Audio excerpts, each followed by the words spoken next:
તો આ તો ગંભીર મુદ્દો છે. અલગ ડિવિઝન બની ગયો છે.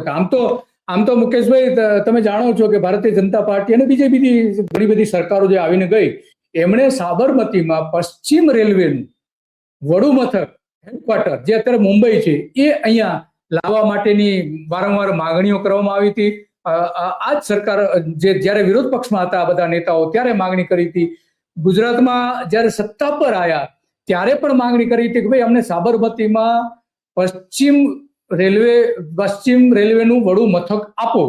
તો માનો કે અત્યાર સુધી તો નથી આપી દીધું. આપણે જાણીએ છીએ કે કેન્દ્રમાં જે સરકારો આવી, આ 11 વર્ષ પહેલાની 5 વર્ષની ગણીએ તો 16 વર્ષ તો ભારતીય જનતા પાર્ટી અને એની સંલગ્ન પાર્ટીઓની અહીંયા સરકારો આવી, અત્યાર સુધી તો નથી આપી શક્યા. તો હવે આ અહીંયા માનો કે આવી જાય તો શું પરિસ્થિતિ ઊભી થાય છે? પશ્ચિમ રેલવેનું વડુ મથક બને તો ત્યાં ટ્રાફિક વધવાનો છે અને ટ્રેનો પણ વધવાની છે અને ત્યાં વહીવટી બિલ્ડિંગ પણ બનવાના છે. તો શું પરિસ્થિતિ ઊભી થાય માનો કે આવી ગયું તો? અત્યારે અહીંયા જ્યારે અસારવા રેલવે સ્ટેશનની બાજુમાં ડીઆરએમ ની ઓફિસ, ડિવિઝનલ રિજનલ મેનેજર, એની ઓફિસ જ્યાંથી કાર્યરત